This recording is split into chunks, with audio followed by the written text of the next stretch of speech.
Hello everyone, welcome to knowledge plus. इस video में आज हम लोग 1 जुलाई 2020 के करंट अफेयर को देखने जा रहे हैं, जो कि बेस्ड होगा डिफरेंट न्यूज़पेपर से। तो आज शुरू करते हैं आज का ये वीडियो। तो सबसे पहला न्यूज़ यहाँ पे है कि China data sharing law a key issue, app get 48 hour to clarify. तो जितने भी ऐप को बैन किया गया है उनमें से उन सभी को 48 आवर दिया गया क्लेरिफाई करने के लिए कि उनको बैन क्यों ना किया जाए, है ना। मतलब उनसे पूछा गया है कि उनको बैन क्यों ना किया जाए, आप ये बताइए 48 घंटा के अंदर। ठीक है, चाइना का एक लॉ है कि चाइनीज़ कंपनी जो है कहीं भी ऑपरेट कर रहे हो दुनिया में। ठीक है, यहाँ पे देख सकते हैं कि Chinese law that requires companies of Chinese और share data that countries intelligence agency irrespective of whether they operate, है ना। तो दुनिया में कहीं भी आप ऑपरेट करते हो, लेकिन वहाँ का जो डाटा है आपको चाइना का जो इंटेलिजेंस एजेंसी है उसके साथ शेयर करना पड़ेगा ना। तो इसी लॉ के कारण जो है एक्चुअली बैन किया गया है, इसी लॉ के इसी प्रावधान के कारण। वहीं चाइना का जो इन्वॉय है, एम्बेसी के जो स्पोक्स पर्सन है, चाइना के एम्बेसी का स्पोक्स पर्सन है, कह रहे हैं कि seriously concern with and firmly oppose the such situation, है ना।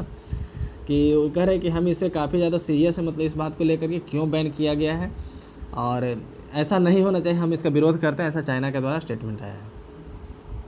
Next, poor hardest hit PM extend free ration until November. तो कहा जा रहा है कि ज़्यादा गरीब लोग जो ज़्यादा हैं वहीं सबसे ज़्यादा कोविड-19 से मतलब हिट हुए, कहने का मतलब उन्हीं को ज़्यादा दिक्कत हुआ है, इसलिए फ्री राशन अब नवंबर तक दिया जाएगा। पहले 3 महीने था, मार्च अप्रैल मई 3 महीने दिया गया, मतलब अप्रैल मई जून ऐसे दिया गया, मार्च में तो अनाउंस ही हुआ था। तो अब नवंबर तक दिया जाएगा, ऐसा बोला गया है। ठीक है, तो जो भी फ्री राशन दिया जाता है उसके अलावा जो दिया जा रहा था वो नवंबर तक दिया जाएगा। पीएम गरीब कल्याण अन्न योजना के तहत 80 करोड़ लोग इसके बेनिफिट होंगे नवंबर तक। ठीक है, वही इसमें बताया गया। यहाँ पे एक और टर्म मेंशन है one nation one ration card के बारे में। तो इसके बारे में हम कई बार डिस्कस किए हैं, आज ही बताते हैं। जैसे यहाँ पे one nation one ration card है ना, तो मतलब कि एक देश एक राशन कार्ड। तभी होता क्या है कि हर एक स्टेट गवर्नमेंट का अपना अपना राशन कार्ड होता है। मान लीजिए बिहार का अपना राशन कार्ड है, यूपी का अपना राशन कार्ड है, झारखंड का अपना राशन कार्ड है। तो जो मान लीजिए कोई आदमी बिहार से यूपी चला गया, तो यूपी में उसको फ्री राशन नहीं मिलेगा, मतलब यूपी में उसको सस्ता राशन नहीं मिलेगा। फ्री में तो नहीं मिलता है, लेकिन सस्ता राशन नहीं मिलेगा। यूपी का आदमी मान लीजिए बिहार में आ गया, तो बिहार में उसको सस्ता राशन नहीं मिलेगा। इसलिए क्या किया कि अब देश में आप कहीं भी सस्ता राशन ले सकते हैं, लेकिन कुछ कंडीशन है। यदि आप बिहार के आदमी हैं, यूपी में राशन लेना चाहते हैं, तो आपको क्या करना पड़ेगा, आधार कार्ड से लिंक कराना पड़ेगा। अपना जो राशन कार्ड है उसको आधार से लिंक कराना पड़ेगा। तो अपने स्टेट में लेने के लिए, याद रखिएगा, अपने स्टेट में लेने के लिए, मतलब कोई बिहार का आदमी है उसको बिहार में ही लेने के लिए राशन कार्ड को आधार कार्ड से लिंक नहीं करवाना है। लेकिन यदि कोई दूसरे स्टेट से उसको लेना है, यूपी में जाकर के उसको लेना है, तो उसको आधार कार्ड से लिंक करवाना पड़ेगा। ठीक है, दूसरा क्या है, दूसरे स्टेट में आप मैक्सिमम आधा राशन ही ले सकते हैं। जैसे बिहार में कोई आदमी है, यूपी में चला गया, और उसको एक आदमी 5 केजी राशन मिलता था, उसके परिवार में मान लीजिए 6 आदमी है, तो 30 केजी राशन उसको बिहार में मिलता था। तो मैक्सिमम यूपी में 15 केजी ही ले सकता है। ठीक है, बाकी का 15 केजी उसको बिहार में ही मिलेगा। तो ये भी यहाँ पे एक कंडीशन है कि मैक्सिमम दूसरे स्टेट में यदि आप लेंगे तो आधा ही ले सकते हैं, पूरा नहीं ले सकते हैं। उसके अलावा और क्या है कि जैसे कहीं कहीं क्या होता है कि कुछ बेनिफिट सेंट्रल गवर्नमेंट का है, कुछ बेनिफिट स्टेट गवर्नमेंट का है। ठीक है, तो जैसे मान लीजिए कि यूपी की गवर्नमेंट है, जैसे केंद्र से आया कि 3 रुपये केजी चावल देना है।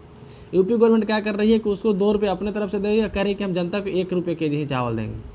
ठीक है, तो 1 रुपये केजी वाला जो चावल है स्टेट गवर्नमेंट का बेनिफिट हो गया, मतलब कि जो -2 केजी हो रहा है, 2 पर केजी, 2 रुपये पर केजी माइनस जो हो रहा है, ये स्टेट गवर्नमेंट का बेनिफिट है।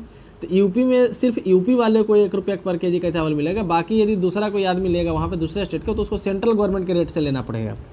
ठीक है, मतलब कि स्टेट गवर्नमेंट का बेनिफिट नहीं दिया जाएगा दूसरे स्टेट वाले को, सेंट्रल गवर्नमेंट का बेनिफिट हर जगह मिलेगा। ठीक है, तो ये था इस न्यूज़ से one nation one ration card scheme से। याद रखिएगा कि आधार कार्ड से लिंक करवाना पड़ता है, और यदि दूसरे स्टेट में लेना चाहता है तो, नहीं तो उसको कोई दिक्कत नहीं है।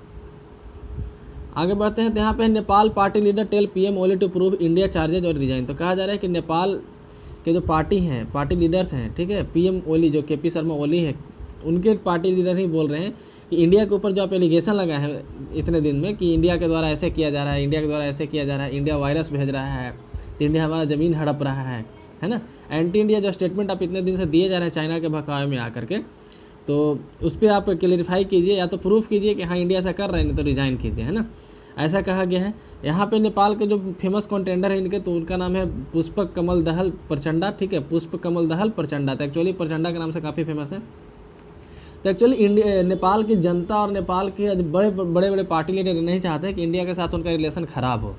ठीक है। और चाइना के साथ जुड़ो, क्योंकि चाइना क्या है उसके साथ सबको, चाइना से हर कोई जानता है कि चाइना क्या करता है ना। अभी वो भूटान का भी कुछ ज़मीन को क्लेम कर रहा है, चाइना बोल रहा है कि भूटान में हमारा कुछ ज़मीन, मतलब को धीरे धीरे करके हमको लगता है क्या दिन पूरे दुनिया को ना क्लेम कर दे, है ना।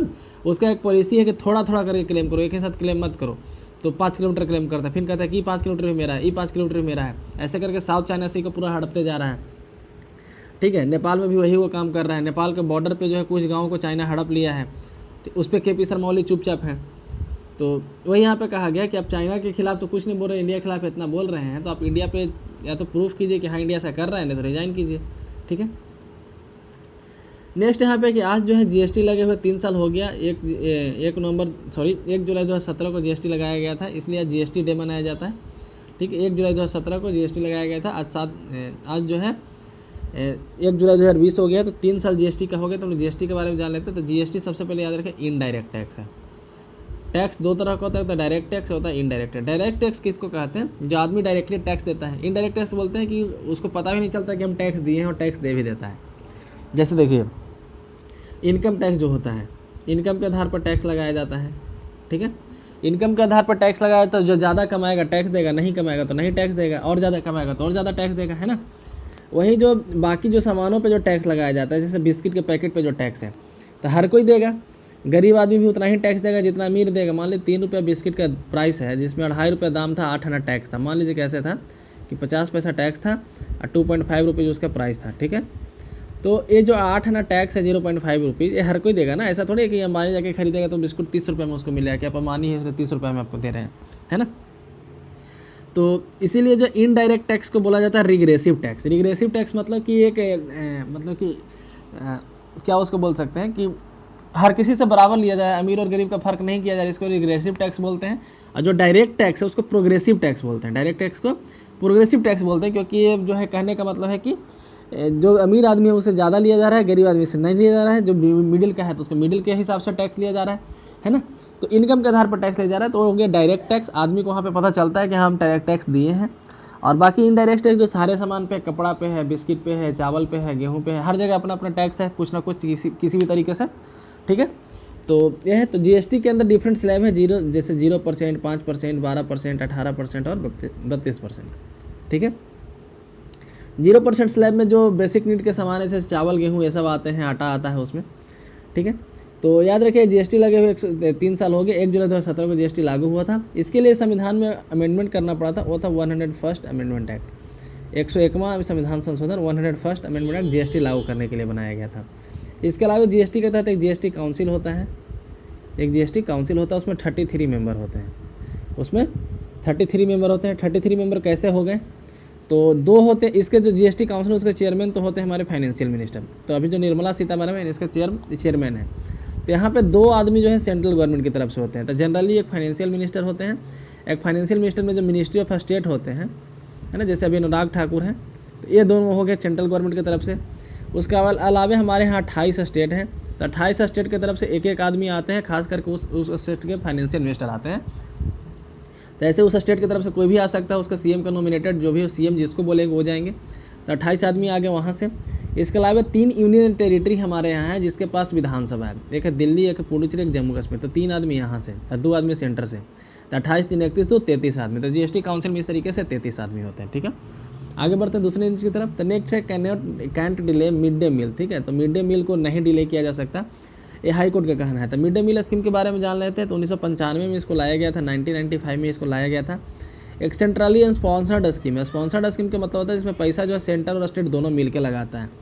रेशियो अलग अलग हो सकता है, जैसे 60/40 का रेशियो होता है नॉर्मल स्टेट में, और जो स्पेशल कैटेगरी वाले स्टेट हैं वहाँ पे 90/10 का रेशियो होता है। 90 सेंट्रल गवर्नमेंट और 10 स्टेट गवर्नमेंट, ठीक है। और normally 60% central government, 40% state government. तो सेंट्रली स्पॉन्सर्ड स्कीम है। 1995 में आया था। MHRD का स्कीम है, ministry of human resource development का स्कीम है। MHRD का यह स्कीम है, ठीक है।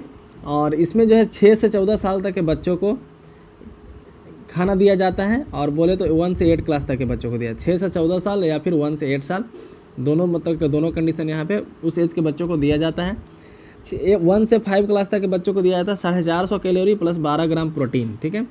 और उसके अलावा 6 से 8 तक के बच्चों को दिया जाता है 700 ग्राम कैलोरी प्लस 20 ग्राम प्रोटीन, ठीक है, 700 कैलोरी प्लस 20 ग्राम प्रोटीन।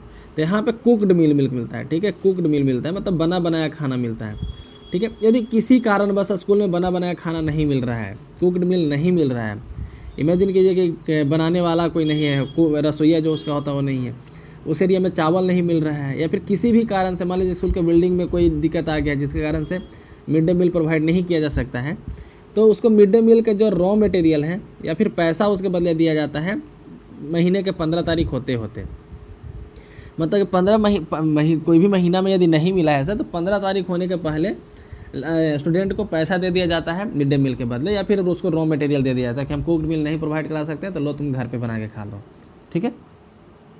तो ये था मिड डे मील स्किल के बारे में। तो नेक्स्ट यहाँ पे है कि ग्रेस इन गिविंग अप। तो द गवर्नमेंट क्या किया गया है कल गवर्नमेंट के द्वारा कि 2 टॉप लीगल जो ऑफिसर है कंट्री के, 2 टॉप लीगल ऑफिसर, एक होते हैं अटॉर्नी जनरल ऑफ इंडिया, एक होते हैं सॉलिसिटर जनरल ऑफ इंडिया, ठीक है।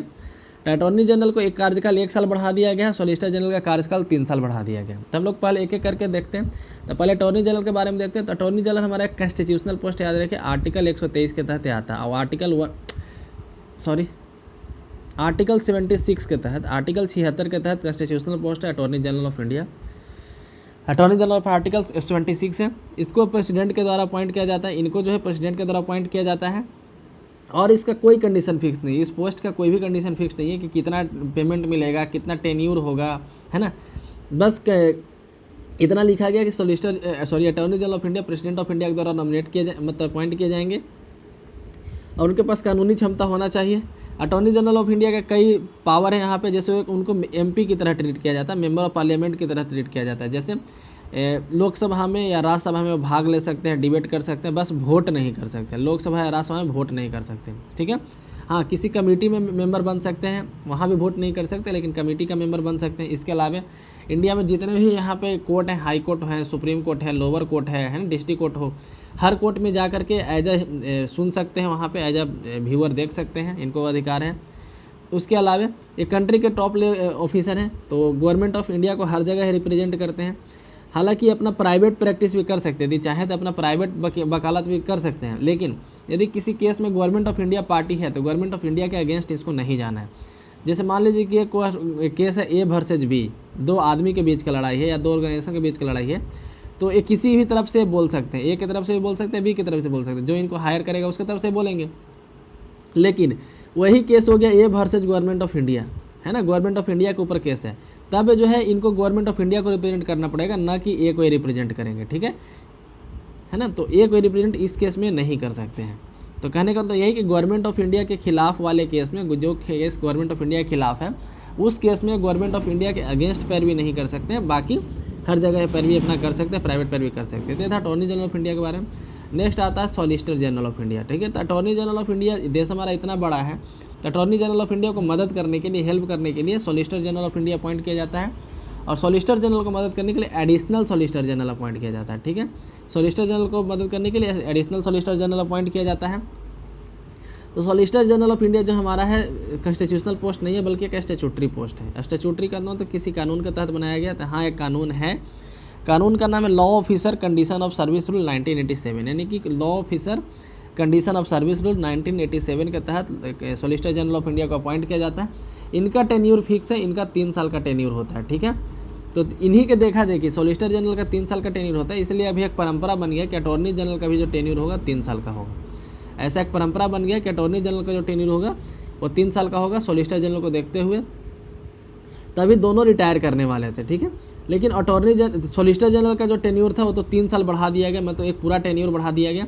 अटॉर्नी जनरल का भी 3 साल बढ़ाया जा रहा था, लेकिन के वेणुगोपाल जो हमारी अटॉर्नी जनरल अभी हैं, वही उनका है कि अभी हमारा इतना उम्र हो गया, इसलिए 1 ही साल बढ़ाइए। तो मैं 1 साल अभी इनका एज बढ़ाया गया, मतलब इनका टेन्यूर बढ़ाया गया, है ना, 90 साल के हो जाएंगे। तो ये था अटॉर्नी जनरल के बारे में और सॉलिसिटर जनरल के बारे में। याद रखिएगा अटॉर्नी जनरल कॉन्स्टिट्यूशनल पोस्ट है, जबकि सॉलिसिटर जनरल कॉन्स्टिट्यूशनल पोस्ट नहीं है। यहाँ पे नेक्स्ट NIA न्यूज़ में था, तो NIA के बारे में जान लेते हैं। NIA का स्थापना हुआ था 2009 में, कहीं कहीं आपको 2008 में मिलेगा लिखा हुआ था। एक्चुअली NIA का स्थापना हुआ था 31 दिसंबर 2008 को, ठीक है। ऑफिशियल डेट यही है गवर्नमेंट डाटा में कि 31 दिसंबर 2008 को NIA का स्थापना हुआ था। तो इसलिए कहीं कहीं आपको 2009 मिलेगा लिखा हुआ, कहीं 2008 लिखा हुआ मिलेगा, ठीक है। और एनआईए का जो एक्ट आया था, एनआईए एक्ट 2008 में आया था। एनआईए एक्ट 2008 के तहत एनआईए का स्थापना किया गया था 2009 में। एनआईए एक्ट 2008 के तहत एनआईए का स्थापना किया था 2009 में। और एक स्टेचुटरी पोस्ट है ना, स्टेचुटरी बॉडी है।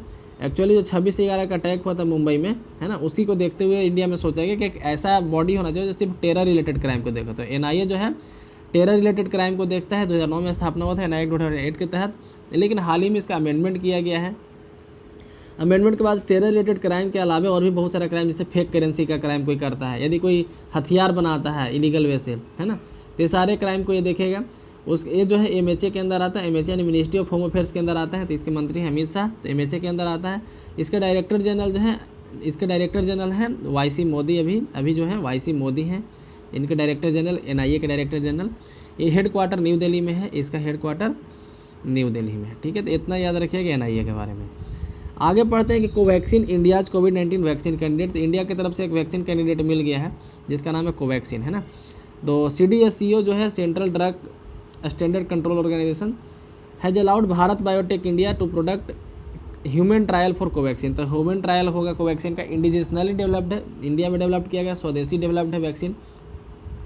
ठीक है, इंडिया भर में इसका ट्रायल होगा जुलाई में। हाउ वाज हुआ, इसको डेवलप कैसे किया गया था Covaxin developed, how was the vaccine candidate was developed है BBIL यानी कि भारत बायोटेक इंडिया लिमिटेड के द्वारा इसको डेवलप किया गया था with the help of Indian institute of virology. तो याद रखिएगा national institute of virology Pune में है। तो NIV पुणे की मदद से इसके द्वारा डेवलप किया गया था, NIV पुणे की मदद से, ये भी याद रखिएगा।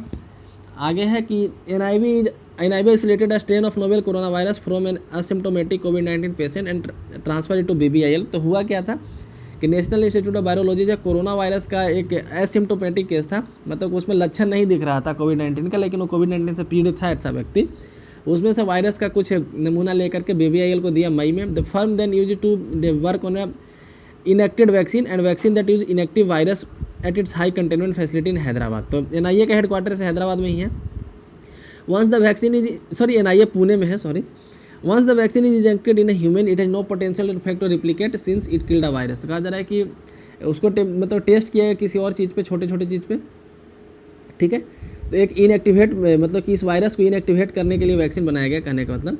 तो कहा जा रहा है कि जब इस वायरस को बॉडी में डालेंगे तो क्या करेगा कि उसका जो रिप्लिकेट करने का क्षमता है, इन्फेक्ट करने का भी क्षमता, और रिप्लिकेट यानी कि अपने आप को मल्टीप्लाई करने का क्षमता है वायरस का, वो खत्म कर दिया, जिसके कारण से वायरस मर जाएगी। It just serve to the immune system and dead virus and trigger an antibody response to what it, है ना, एक एंटीबॉडी रिस्पॉन्स बनाएगा वायरस के against. A company representative said adding the inactivated vaccine usually have proven safety record. ठीक है, तो कहा जा रहा है कि पहले भी ऐसा किया जा चुका है कि एंटी एक्टिवेटिंग एजेंट डाल दिया जाए बॉडी में उस वायरस के अगेंस्ट। तो इसी तरीके से वायरस का ट्रीटमेंट कई सालों से हो रहा है। What does the approval mean for India. तो अप्रूवल मिला है इससे इंडिया को, मतलब कि इससे क्या इंडिया क्या समझे, जनता क्या समझे, आम जनता। तो drug control general of India DCGA who head CDSCO has given BBIL approval for phase 1 and phase 2 clinical trial. तो एक्चुअली क्लिनिकल ट्रायल 3 तरह से होता है, फेज 1, फेज 2, फेज 3। ठीक है, तो फेज 1 और फेज 2 क्लिनिकल ट्रायल के लिए इसका अप्रूवल मिला है। This bring India step closer to finalising domestically developed कोविड-19 vaccine at when time country cases for continue to surge, है ना। तो कंट्री में केस काफ़ी बढ़ता जा रहा है, तो इसको इंडिया में एक थोड़ा सा पॉजिटिव न्यूज़ मिला है कि अपने घर में मतलब डोमेस्टिकली वैक्सीन बन जा रहा है। The first phase usually conducted on small group try to find which doses what doses of the vaccine safe for you. तो कहा जा रहा है कि पहला फेज में पता किया गया, मतलब कि जो छोटे ग्रुप में पता थी कंडक्ट किया गया था। ठीक है, इसमें पता गया क्या डोज देना चाहिए वैक्सीन की ताकि सेफ हो यूज के लिए। Whether it is effective in building immunity to the virus and whether there side effect, क्या सिर्फ इम्यूनिटी बनाता है, क्या इसका साइड इफेक्ट भी है। The second phase is conducted on a group of 100 of persons who fit the description of those for whom the vaccine is intended. ठीक है, दूसरा क्या है कि एक 100 लोगों पे इसको मतलब कि कंडक्ट किया गया था, मतलब सेकंड फेज में किया जाता है। आगे पढ़ते हैं this phase test how effect the vaccine. इस फेज में टेस्ट किया जाता है कि कितना इफेक्टिव वैक्सीन है। Next how many stage of testing will follow, कितना स्टेज होगा। तो फेज 3 ट्रायल तक जाएगा, जैसा कि पहले बताया, पहले भी कई बार डिस्कस कर चुके हैं सब। नेक्स्ट है कि which other Indian company working on the Covid vaccine, और कौन कौन सा कंपनी है। तो जाइडस कैपिला कंपनी है, सीरम है, सीरम इंस्टीट्यूट ऑफ इंडिया एक ही है, और उसके अलावा मोन्टेका, पेंसिया बायोटेक, ये सब भी जो है, पेंसिया बायोटेक जो है वो भी इस पर वर्क कर रहा है, काफ़ी पहले से वर्क कर रहा है। इसका आई थिंक फेज 3 ट्रायल में चल रहा है पेंसिया बायोटेक का। While Panacea is still in the pre-clinical stage, it's not clear whether Zydus and Serum have completed the pre-clinical studies or have applied to CDSCO for approval to conduct human trial. आगे पढ़ते हैं, how does Covaxin compare with other, तो दूसरे के साथ compare कैसे करें, तो Covaxin reach a more advance stage of testing, तो कहा जाए दूसरे के मुकाबले जो है इंडिया की तरफ से सबसे एडवांस हो चुका है, मतलब सबसे आगे निकल चुका है। इसका ग्लोबल कोऑपरेशन भी है, एक थॉमस जेफरसन यूनिवर्सिटी के साथ भी इसका collaboration, and the other with university of Wisconsin Madison vaccine make FluGen, जो विस्कॉन मेडिसन एक कंपनी है, ठीक है, यूनिवर्सिटी ऑफ विस्कॉन्सिन मेडिसन, ठीक है, और उसके द्वारा एक और वैक्सीन बनाने वाला कंपनी फ्लूजन, ठीक है, उसके साथ इसका कोलैबोरेशन है। यानी कि बहुत सारे गवर्नमेंट के साथ कोलैबोरेशन करके, बहुत सारी यूनिवर्सिटी के साथ कोलैबोरेशन करके कोवैक्सीन डेवलप किया गया, किसके द्वारा, तो भारत बायोटेक के द्वारा, और एनआईवी पुणे के द्वारा मिला गया है। इसमें भी एनआईवी पुणे जो नेशनल इंस्टीट्यूट ऑफ वायरोलॉजी है, पुणे से इसको सैंपल मिला था। आगे बढ़ते हैं तो कहा जा रहा है कि लॉकडाउन हिट्स बिजनेस एक्टिविटी है, लॉकडाउन हिट्स बिजनेस एक्टिविटी, मई कोर सेक्टर आउटपुट सिंग 23.4%। तो हम लोग कोर सेक्टर के बारे में जान लेते हैं कि कोर सेक्टर होता क्या है। तो कोर सेक्टर में 8 ऑब्जेक्ट आते हैं इंडिया में। कोर सेक्टर में पहला है कोल, याद रखिएगा कोल, उसके बाद क्रूड ऑयल, ठीक है, क्रूड ऑयल जो हम लोग विदेश से मंगवाते हैं क्रूड ऑयल, तो कोल हो गया, क्रूड ऑयल हो गया, natural gas, steel, cement, electricity, petroleum refinery. तो यहाँ पे देखिए क्रूड ऑयल भी है और पेट्रोलियम रिफाइनरी भी है, ठीक है, तो दोनों है, ये भी ध्यान रखिएगा। और फर्टिलाइजर, तो 8 कोर सेक्टर है। यदि आप कहीं नोट्स बनाते हैं तो लिख लें कि कोर सेक्टर इंडिया में 8 कंपनी को, मतलब कि 8 क्षेत्र को दिया गया है, coal, crude oil, natural gas, steel, cement, electricity, petroleum refinery product और फर्टिलाइजर, ठीक है। तो कहा जा रहा है कि उसका आउटपुट श्रिंक किया है 23.4% से। तो इसी के साथ आज का न्यू डिस्कशन समाप्त होता है। यदि वीडियो पसंद है तो लाइक करें, चैनल को सब्सक्राइब करें। धन्यवाद।